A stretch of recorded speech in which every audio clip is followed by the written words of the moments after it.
بسم اللہ الرحمن الرحیم۔ حضرت عبداللہ بن زید رضی اللہ عنہ نے ساری زندگی شادی نہیں کی، جوانی گزر گئی، بڑھاپا آ گیا۔ ایک دن بیٹھے حدیث کی ایک کتاب پڑھ رہے تھے تو اس میں پڑھا کہ حضور صلی اللہ علیہ وسلم نے فرمایا ہے کہ جنت میں کوئی بھی اکیلا داخل نہیں ہوگا بلکہ اپنی بیوی کے ساتھ داخل ہوگا، اور جس نے کسی وجہ سے دنیا میں نکاح نہیں کیا تو اس کا نکاح دنیا ہی کی کسی کنواری لڑکی کے ساتھ کر دیا جائے گا، اور پھر وہ دونوں میاں بیوی بن کر جنت میں داخل ہوں گے۔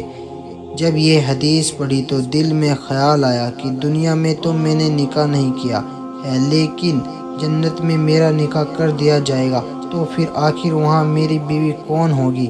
حضرت عبداللہ رضی اللہ عنہ نے اسی رات اللہ سے دعا مانگی کہ اے اللہ، مجھے خواب میں میری جنت کی بیوی دکھا دیجیے۔ پہلی رات میں دعا قبول نہیں ہوئی تو دوسری رات پھر سے دعا مانگی، دوسری رات بھی دعا قبول نہیں ہوئی تو تیسری رات دعا مانگی، تیسری رات دعا قبول ہو گئی۔ خواب میں دیکھتے ہیں کہ کالے رنگ کی ایک عورت ہے جو حبشہ کی رہنے والی ہے۔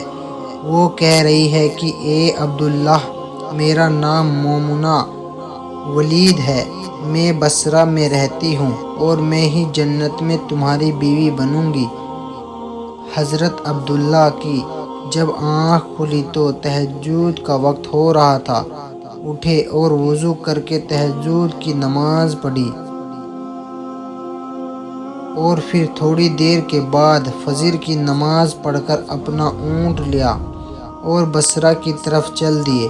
حضرت عبداللہ بن زید رضی اللہ عنہ بہت مشہور لوگوں میں سے تھے، اس لیے جب وہ بصرہ پہنچے تو لوگوں نے ان کا بڑا استقبال کیا اور پوچھا کہ حضرت، ہمارے شہر میں کیسے آنا ہوا؟ حضرت عبداللہ نے فرمایا کہ میں ایک عورت کی تلاش میں یہاں آیا ہوں، اس کا نام میمونہ ولید ہے، میں اسی سے ملنا چاہتا ہوں۔ یہ سن کر لوگوں کو بہت حیرانی ہوئی اور کہا کہ حضرت، آپ اتنی دور میمونہ ولید سے ملنے آئے ہیں؟ فرمایا ہاں، کیا میں اس سے نہیں مل سکتا؟ لوگوں نے کہا نہیں حضرت، ایسی بات نہیں ہے، بلکہ وہ تو ایک پاگل سی عورت ہے، لوگ اسے پتھر مارتے ہیں۔ حضرت عبداللہ نے پوچھا کہ پتھر کیوں مارتے ہیں؟ لوگوں نے بتایا کہ حضرت، وہ عورت عجیب عجیب حرکتیں کرتی ہے، اگر کسی کو پریشان اور روتا دیکھے تو اس کے پاس کھڑے ہو کر ہنسنے لگتی ہے، اور اگر کسی کو ہنستا دیکھے تو اس کے پاس کھڑے ہو کر رونے لگتی ہے۔ وہ کچھ پیسے لے کر محلے والوں کی بکریاں چراتی ہے، آج بھی وہ جنگل کی طرف بکریاں چرانے گئی ہوئی ہے، اور شام کو عصر کی نماز کے بعد واپس آ جائے گی، آپ تب تک آرام فرمائیے۔ حضرت عبداللہ نے کہا مجھے ابھی اسی وقت اس سے ملنا ہے، آپ لوگ مجھے جنگل کا راستہ بتا دیجیے۔ لوگوں نے کہا حضرت، آپ جنگل کی طرف نہ جائیں کیونکہ وہ بہت خطرناک جنگل ہے، وہاں شیر چیتے رہتے ہیں۔ لیکن حضرت عبداللہ نے کہا کہ تم لوگ مجھے صرف راستہ بتا دو، مجھے ابھی ہی میمونہ سے ملنا ہے۔ راستہ معلوم کر کے حضرت عبداللہ جنگل کی طرف چل دیے۔ حضرت عبداللہ فرماتے ہیں کہ حقیقت میں یہ جنگل بہت خوفناک تھا، قدم قدم پر خونخوار جانور ملتے تھے۔ میں تو حیران تھا کہ اس عورت کی بکریوں کو ان جانوروں نے ابھی تک کھایا کیوں نہیں۔ اس جنگل میں اتنے بہت سے خونخوار جانور ہیں کہ اگر وہ سب مل کر ایک ساتھ اس عورت کی بکریوں پر حملہ کر دیں تو وہ بیچاری اکیلی عورت اس گھنے جنگل میں کیا کر پائے گی؟ حضرت عبداللہ فرماتے ہیں کہ جب میں اس جگہ پہنچا جہاں میمونہ ولید موجود تھی تو اس جگہ کا منظر دیکھ کر اور زیادہ حیران رہ گیا، کیونکہ میمونہ کی بکریوں کو کوئی اور چرا رہا تھا۔ میمونہ خود بکریاں نہیں چرا رہی تھی، بلکہ وہ تو اس خوفناک جنگل میں مصلی بچھا کر نمازیں پڑھ رہی تھی۔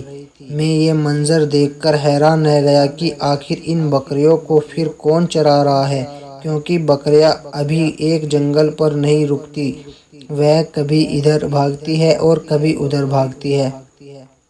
حضرت عبداللہ فرماتے ہیں کہ میں نے دیکھا کہ حضرت میمونہ تو نماز پڑھ رہی ہے اور وہاں موجود کچھ شیر چیتے ان کی بکریوں کو چرا رہے ہیں اور ان بکریوں کو ادھر ادھر بھاگنے نہیں دیتے ہیں۔ یہ منظر دیکھ کر میں تو حیران رہ گیا کہ آخر شیر چیتے اور بکریوں میں دوستی کیسے ہو گئی۔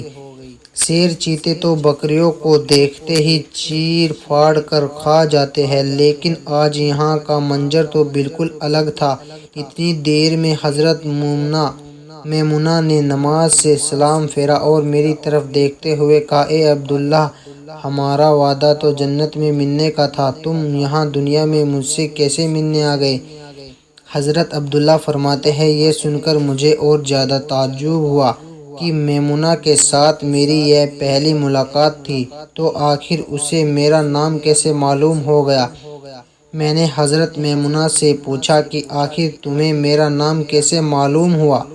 تو انہوں نے فرمایا کہ اے عبداللہ، جس رب نے تجھے رات میں میرے بارے میں بتایا تھا، اسی رب نے مجھے بھی رات میں تمہارے بارے میں بتایا ہے کہ تم جنت میں میرے شوہر بنو گے۔